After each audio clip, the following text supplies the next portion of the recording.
Nasrani itu mendatangi Rasulullah SAW.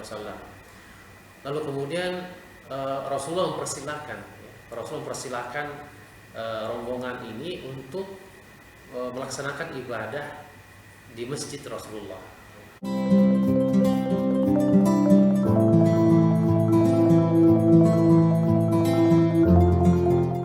Assalamualaikum warahmatullahi wabarakatuh. Waalaikumsalam warahmatullahi wabarakatuh. Kembali lagi bersama kami di channel Fakultas Usuluddin Adab dan Dakwah IAIN Manado dalam bingkai acara Indahnya Ramadan bersama Fakultas Usuluddin Adab dan Dakwah. Pemirsa yang budiman, pada sore hari ini kita akan membahas seputar tentang toleransi dalam perspektif ilmu hadis mungkin, karena bintang tamu pada hari ini yang hadir yaitu Bapak Muhammad Imran. Pak Imran, apa kabar Pak Imran? Alhamdulillah sehat. Baik, Pak Imran ini merupakan Ketua LPM IAIN Manado, dan kami sengaja memang mengundang Pak Imran untuk membahas tentang isu yang sebenarnya belum selesai, selalu berulang tapi nggak selesai, itu tentang toleransi antar umat beragama. Tapi sebelum itu saya minta sekilas Pak Imran memberikan semacam gambaran tentang profil pendidikan Pak Imran, perjalanan pendidikan Pak Imran. Silakan Pak Imran. Terima kasih. Assalamualaikum warahmatullahi wabarakatuh. Waalaikumsalam warahmatullahi wabarakatuh. Sebelum saya menjadi dosen tetap atau dosen PNS di IAIN Manado, sebelumnya saya pernah belajar di pesantren. Jadi sebelum meneruskan ke jenjang perguruan tinggi, saya pernah menimba ilmu di pesantren selama 6 tahun. Di pesantren mana Ya, itu Pak Imran? di pesantren Gontor di Ponorogo, ya, kita kenal dengan pesantren Darussalam Gontor, selama 6 tahun plus pengabdian setahun. Nah, setelah itu melanjutkan studi di Al-Azhar University atau yang kita kenal dengan Al-Azhar selama 4 tahun di sana. Baik, itu tadi pemirsa tentang profil perjalanan pendidikan materi kita pada hari ini. Baik, saya tertarik dengan pengalaman Pak Imran tentang kuliah di Al-Azhar ya, di Kairo. Pak Imran, belakangan ini kan sampai hari ini problem toleransi masih sering diperbincangkan ya, karena masih banyak sebagian kalangan yang menganggap bahwa hubungan lintas agama atau lintas keyakinan itu masih kaku gitu. Dan saya minta Pak Imran memberikan sedikit materi tentang pertama tentang pelajaran yang diambil dari Mesir. Khususnya kan nggak tahu apakah ini cuma dalam pemahaman saya, pandangan orang Indonesia yang awam secara umum kan menganggap bahwa di Timur Tengah itu semuanya Muslim gitu. Bagaimana sebenarnya konsep toleransi dari pengalaman Pak Imran berada di Timur Tengah, begitu juga dalam konsep Islam, dalam perspektif hadis yang secara spesifik? Alhamdulillah, sana itu terkait dengan berbicara tentang toleransi. Saya melihatnya bahwa toleransi itu muncul dengan sendirinya tanpa harus melihat doktrin-doktrin agama. Artinya bahwa saling menghormati, saling menghargai di sana itu cukup. Saya katakan bukan cukup tapi sangat bagus, karena sampai hari ini juga kita tidak pernah mendengarkan konflik umat beragama di Al-Azhar Kairo ya, khususnya di Kairo ya, karena memang mungkin pada dasarnya mereka ini atau masyarakat muslim di sana atau masyarakat non muslim di sana tidak terlalu mempersoalkan terkait dengan keyakinan. Yang mereka inginkan adalah bagaimana kita ini hidup rukun dan damai, bisa melaksanakan ibadah, bisa melaksanakan aktivitas dengan sebaik mungkin. Toleransi ya, dalam konteks keindonesiaan memang ini hal yang sangat sensitif ya. Terkadang kita terlalu terlalu berapi-api, terlalu bersemangat berbicara tentang toleransi. Bahkan kita tidak melihat bagaimana Nabi itu, Rasulullah SAW membangun toleransi antar umat agama di saat Nabi berada di Madinah. Sebagaimana yang kita ketahui ya, di Madinah itu ada beberapa keyakinan ya, beberapa keyakinan selain Islam ya, ada Nasrani, ada Yahudi ya. Makanya Islam datang ke Madinah itu bukan untuk menginvasi, bukan untuk memerangi, tapi untuk menciptakan perdamaian. Bahwa Islam datang ini untuk menciptakan perdamaian. Nah, salah satu dari ciri dari perdamaian itu adalah toleransi. Nah, inilah yang Rasulullah bangun yang di Madinah, sehingga kita harus bisa mengambil contoh ya, bagaimana di mana kita bisa berlaku defensif dan kapan kita berlaku ofensif, kapan kita menyerang dan kapan kita harus bertahan. Ini kita harus menganggap bahwa manusia yang ada di muka bumi ini adalah ciptaan Allah Subhanahu wa taala. Ya. Saya ingin mengutip satu hadis yang diriwayatkan oleh Ibnu Abbas ya. Yang dikutip atau yang bisa kita dapatkan dalam berbagai kitab hadis ya, khususnya di Musnad Ahmad bin Hanbal. Kita menemukan Rasul mengatakan atau para sahabat bertanya kepada Rasulullah, ayu adyani ahabbu ilallah ya, agama apakah yang paling dicintai oleh Allah Subhanahu wa taala ya. Kemudian Nabi menjawab, ahabbul adyani ilallah al-hanafiyyah samha, bahwasanya agama yang dicintai oleh Allah Subhanahu wa taala itu adalah agama yang lurus dan toleran. Artinya bahwa Allah sendiri mencintai agama yang lurus dan toleran. Artinya bahwa konsep toleransi ini sudah dibangun begitu baik dalam Islam, maka tinggal kita bagaimana untuk menerapkan itu di dalam kehidupan kita sehari-hari dalam agama. Nah, banyak sekali dalil-dalil yang bisa kita temukan, baik di dalam konteks hadis Rasulullah maupun dalam berbagai macam ayat-ayat yang termuat di dalam Al-Quran. Banyak sekali kita temukan bagaimana konsep toleransi yang harusnya kita sebagai seorang muslim ini memahami itu dengan baik sehingga kita bisa hidup secara tentram. Nah, salah satu contoh mungkin ya di Mesir itu bahkan masjid itu dengan gereja berhadapan ya, gereja dengan ibadahnya, kemudian masjid dengan ibadahnya, tanpa ada satupun yang merasa terusik ya, karena mereka memahami bahwa manusia ini tidak bisa disatukan dalam aspek cara berpikirnya, cara pandangnya terhadap suatu keyakinan ya. Itu perlu dipahami bahwa memang manusia itu diciptakan berbeda-beda. Nah, makanya di sana masjid berdampingan dengan gereja itu hal yang biasa, bukan hal yang aneh. Dan hampir selama saya di sana di Mesir itu saya tidak pernah menemukan ada konflik terkait dengan agama. Yang ada itu cuma konflik politik saja ya, tidak ada yang terkait dengan agama. Makanya toleransi ini kita bangun dengan baik ya. Dalam ajaran dalam Islam itu toleransi memang ada batasannya ya. Kalau terkait dengan akidah kita tidak bisa toleran ya. Kalau terkait dengan halal dan haram kita tidak bisa toleran. Kita punya prinsip ya, kita punya prinsip masing-masing. Kita punya prinsip syariat dengan dengan dalil yang kuat ya. Terkait dengan akidah kita harus tidak ada toleransi terkait dengan akidah ya. Lakum dinukum waliyadin ya.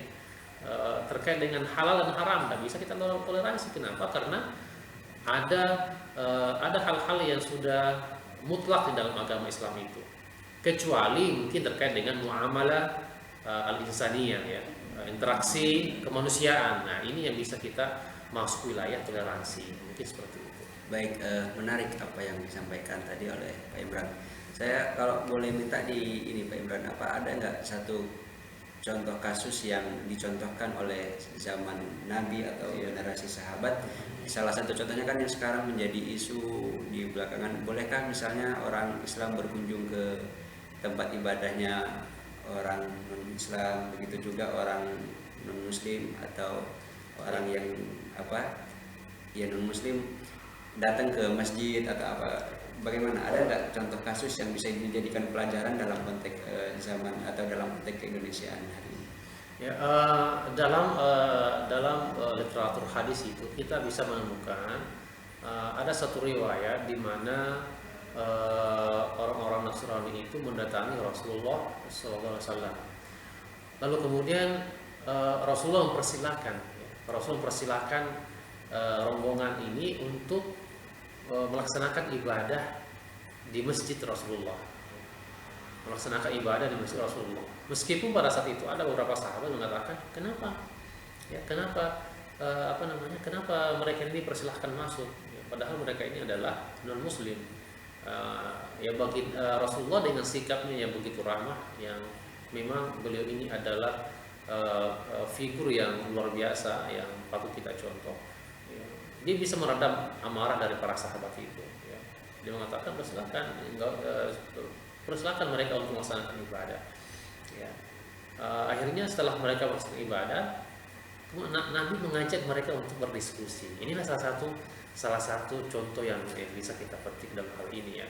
Jangan kemudian kita tiba-tiba melihat sesuatu itu dengan zahirnya. Dengan zahirnya artinya kita karena mungkin perbedaan agama kita langsung menghukumi bahwa orang ini kita harus memutuskan hubungan dengan mereka. Nabi tidak. Nabi justru mengajak mereka untuk masuk ke dalam, dan setelah mereka melaksanakan ibadahnya, Nabi mengajak mereka untuk berdiskusi. Berdiskusi di masjid ya? Iya, di masjid. Ya. Itu mereka diajak untuk berdiskusi oleh Nabi. Akhirnya apa? Akhirnya di antara mereka itu ada data yang di antara para rombongan ini, setelah mereka kembali ke daerahnya, ada kemudian datang kembali ke menemui Nabi untuk menyatakan keislaman. Ya. Artinya bahwa dari sinilah aspek bahwa Islam ini rahmatan lil alamin. Ya. Tidak kemudian kita menjudge mereka bahwa ini adalah orang-orang yang harus diperangi, tidak. Malah justru ini adalah orang yang harus kita lindungi. Dalam satu ayat disebutkan, ya, wa in ahadun minal musyrikin istajaraka fa'ajirhu hatta yasma'a kalam Allah thumma abligh ma'manahu, ya. Zalika bi annahum qaumun la ya'lamun.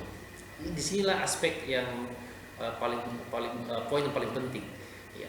Dalam ayat ini disebutkan ada jika ada salah seorang atau gerombolan orang musyrik datang kepadamu, ya, meminta pertolongan, fa'ajirhu, kata Allah Subhanahu wa taala, maka berikanlah pertolongan, ya, hatta yasma'a kalam Allah, sehingga mereka nanti mendengarkan firman-firman Allah Subhanahu wa taala, summa ablighu ma'manahu, lalu berikanlah dia tempat yang nyaman, ya. Zalika bi annahum qaumun la ya'lamun, mereka ini adalah kaum yang tidak mengetahui. Artinya apa? Dalam ayat ini jelas, ya, jelas bahwa siapapun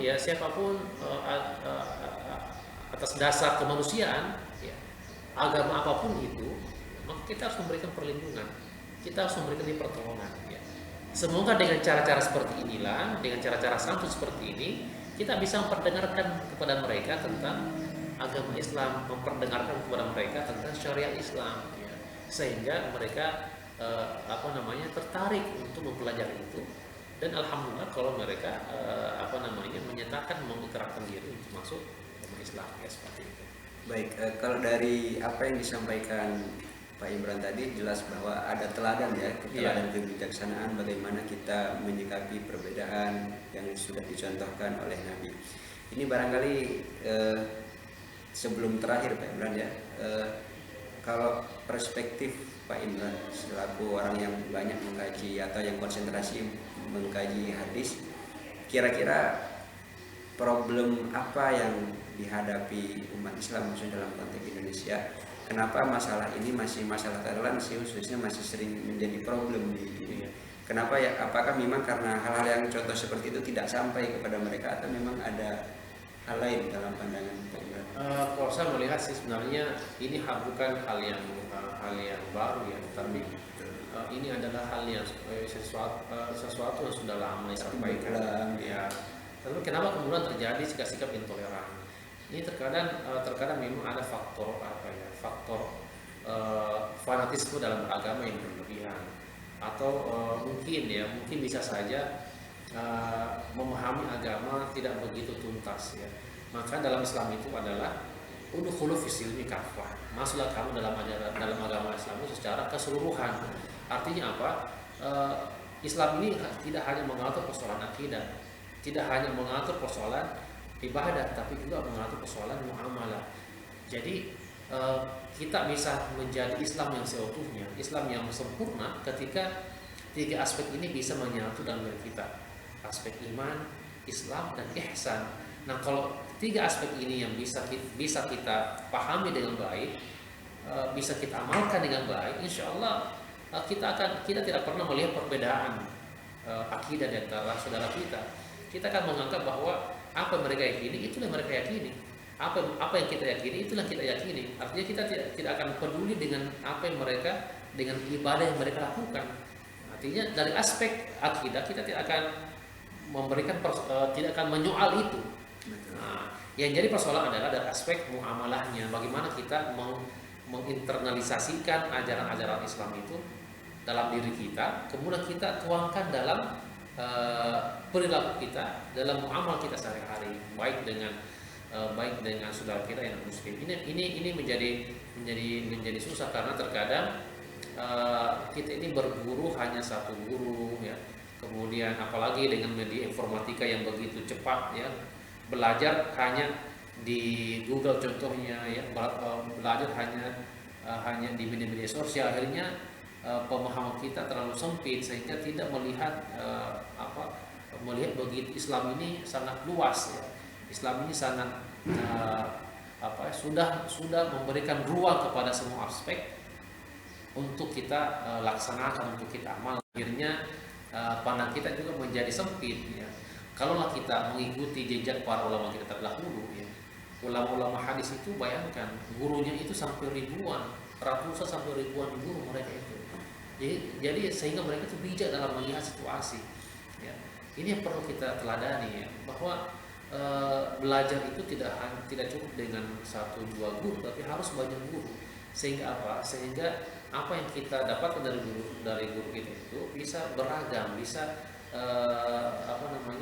sehingga akan mempengaruhi cara pandang kita, akan mempengaruhi cara fikir kita, sehingga tidak kemudian mudah menyalahkan bahkan menghalalkan darah saudara kita yang berbeda keyakinan. Ini menjadi sulit karena tadi saya kira fanatisme mungkin tapi juga mungkin ada faktor politik, dan saya juga kurang mengerti apakah ada juga faktor politik, tapi yang saya pahami adalah mereka ini fanatik ya, hanya memperlihatkan simbol saja ya, tanpa menelaah kembali bahwa Islam ini adalah rahmatan lil alamin. Itu seperti itu. Baik, itu pemirsa tadi paparan agak mendalam ya dari Pak Imran tentang toleransi yang telah dicontohkan oleh Nabi, oleh generasi dahulu. Dan memang problem hari ini betul apa yang disampaikan Pak Imran tadi, banyak generasi muda yang terpapar. Itu kan biasanya generasi muda ya, generasi muda yang mereka belajar agama dengan mazhab YouTube ya, atau dengan sangat instan. Nah, ini terakhir barangkali Pak Imran bisa memberikan semacam gambaran atau testimoni kepada khususnya bagi para mahasiswa, bagi para generasi muda, yang bagaimana sih sebenarnya tips bagi kita belajar agama di era digital ini. Mau tidak mau kan kita tidak bisa lepas juga belajar dari media yang bahkan kita sendiri kan juga 24 jam hampir selalu bersentuhan dengan itu. Dan konten-konten di sebenarnya kan sudah banyak yang bagus. Nah, bagaimana bagi anak muda khususnya mahasiswa YIN Manado lah untuk belajar agama di era digital untuk agar bisa menampilkan Islam yang rahmatan lil alamin. Iya. Memang kita tidak bisa pungkiri bahwa era sekarang ini kemajuan teknologi dan informasi itu sangat cepat, dan kita memang harus sebagai umat Islam tidak boleh meninggalkan itu. Sebagai umat Islam kita harus juga bisa memanfaatkan momen itu sebagai sebagai pegangan bagi kita. Dulu mungkin orang belajar itu harus ke luar negeri ya, harus harus keguruan tinggi yang terkenal barangkali, tapi sekarang ilmu ini sangat sangat cukup mudah ya kita bisa dapat, kita peroleh, tapi dengan catatan bahwa tetap harus ada konfirmasi informasi ya. Jadi kita tidak menelan mentah-mentah saja informasi yang ada, tapi informasi yang kita dapatkan itu bisa kita konfirmasi kepada guru-guru kita ya. Kita konfirmasi kembali kepada orang-orang yang mungkin memiliki kompetensi di bidang itu.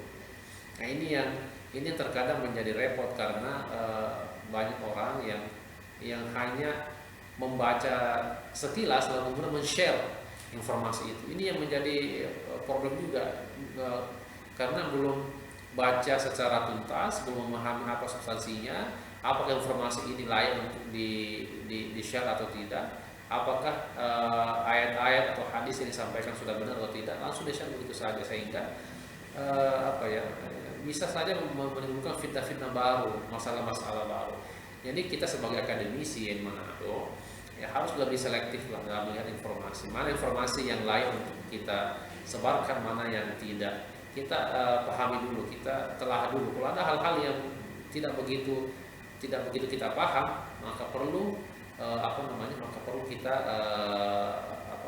mencari orang yang memiliki kompetensi keilmuan itu.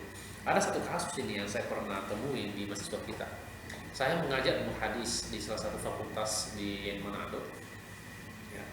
Ada yang bertanya kepada saya satu ayat, saya lupa ayat berapa itu di surah An-Nisa kalau tidak salah. Ternyata waktu itu masih marak-maraknya bom bunuh diri. Waktu itu terjadi bom bunuh diri di gereja katedral di Makassar itu. Oh, baru-baru ini ya? Baru-baru ini.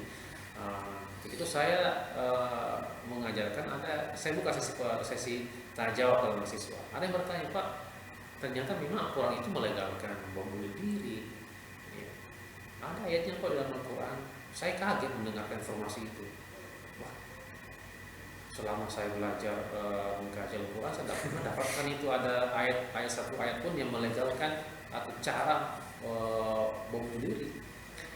Dia ternyata membaca ayat itu secara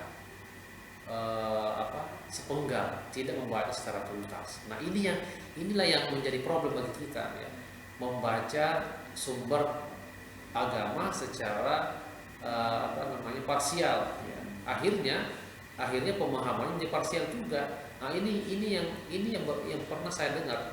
Saya juga tidak menyangka bahwa ada informasi seperti itu. Bahkan ternyata mereka ini sudah mendiskusikan ayat itu ya, bahwa dalam Islam itu ada atau dimulaikan perilaku melakukan bom bunuh diri. Masya Allah, ini sangat luar biasa. Akhirnya kemudian saya menyampaikan bahwa dalam memahami ayat itu Anda harus mencerna dulu maknanya apa, munasabahnya bagaimana, asbab nuzulnya bagaimana, apa keterkaitan antara ayat sebelumnya dan ayat setelahnya, supaya kita bisa mengambil benang merah. Oh, ternyata konteks ini bukan persoalan bunuh diri ya. Nah, kemudian setelah saya kaji ayat ini, ternyata sekali tidak ada petunjuk bahwa ayat ini menjelaskan tentang legalitas bom bunuh diri. Jauh sekali maknanya.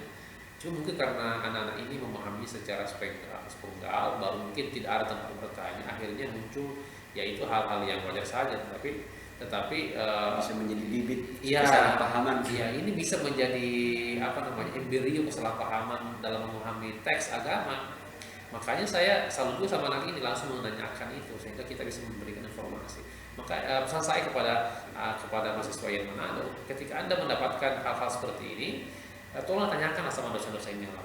Kita kok banyak dosen-dosen yang memiliki kompetensi di bidang itu. Ada dosen-dosen ya bidang di tafsir Al-Quran, hadis, syariat. Saya kira mereka ini sangat mumpuni ketika menjelaskan persoalan itu. Mungkin seperti itu. Baik, terima kasih Pak Imran atas pemaparannya. Itu tadi tentang khususnya yang bisa kita ambil pelajaran ya bagi para generasi muda, generasi milenial yang hari ini mau tidak bisa lepas dari media digital. Dan kita pun memang harus bisa memanfaatkan bukan hanya untuk mengambil pelajaran satu arah, tapi juga untuk bahan diskusi, menambah wawasan dan bisa menambah kebijaksanaan di dalam hidup. Barangkali Pak Imran mau memberikan closing statement. Konteks Manado ini, Manado kan terkenal sebagai kota yang toleran. Tapi di sisi lain kan masih ada yang mempermasalahkan. Dulu kalau Pak Imran pernah punya pengalaman begitu, saya pernah ngajar juga di mahasiswa kita, ngajar mata kuliah filsafat dan ilmu kalam. Ketika ada sesi diskusi, ada satu mahasiswa yang keluar. Setiap kali pertemuan keluar begitu. Setiap kali belakangan saya tanya kepada teman-temannya, kenapa dia bersikap begitu? Karena Pak katanya nggak boleh berdebat di dalam. Jadi dia mengikuti sebuah forum kajian keagamaan, katanya yang dilarang berdebat. Jadi padahal kan saya ngajar filsafat itu diajak mancing-mancing mereka untuk berdebat. Nah, barangkali closingnya tentang bagaimana menghadapi atau ke depan terkait pembelajaran agama ini di IAIN Manado. Ya, saya kira dosen-dosen kita di IAIN Manado ini adalah orang-orang yang sudah teruji, sudah memiliki kompetensinya masing-masing. Saya kira mahasiswa kita ini memiliki ruang yang seluas-luasnya untuk berkomunikasi dengan para dosen, sehingga memiliki wawasan keislaman yang universal, yang menjadikan Islam sebagai rahmatan lil alamin. Sebenarnya masih banyak hal-hal yang mau saya sampaikan di sini, cuma karena waktu terbatas, ya, terkait dengan bagaimana muamalah kita dengan saudara kita non muslim, ya, sehingga kita saling bisa menjaga, saling menghormati, saling memahami, ya, sehingga Islam ini betul-betul ditampakkan sebagai rahmatan lil alamin, ya. Kita memang harus bisa mendekati, seorang dosen harus bisa memahami juga perspektif anak didik kita sebagai karena memang mahasiswa kita ini perlu kita arahkan, ya. Kita perlu tuntun, ya, karena memang banyak hal yang perlu kita lihat, ya. Kita juga tidak terlalu mudah untuk menyalahkan mereka. Kita harus tahu kenapa hal ini bisa terjadi. Ya, itulah mungkin fungsi kita sebagai dosen, mengarahkan tanpa harus mendikte, ya, tanpa harus menghukumi atau bahkan menghakimi. Ya, kita harus mengarahkan, meskipun mungkin bisa saja apa yang Mas pahami itu berbeda dengan kita pahami, ya, tapi kita harus bisa mengarahkan dengan baik. Seperti itu. Baik, terima kasih banyak Pak Imran telah bersedia hadir kembali dan tampil di acara kami. Pemirsa yang budiman, tetap saksikan terus di acara kami Irama Fuad Indahnya Ramadan bersama Fakultas Usuluddin Adab dan Dakwah yang tayang setiap sore di channel Fakultas Usuluddin Adab dan Dakwah. Kami dari tim Irama mengucapkan terima kasih, selamat berbuka puasa. Assalamualaikum warahmatullahi wabarakatuh. Waalaikumsalam warahmatullahi wabarakatuh.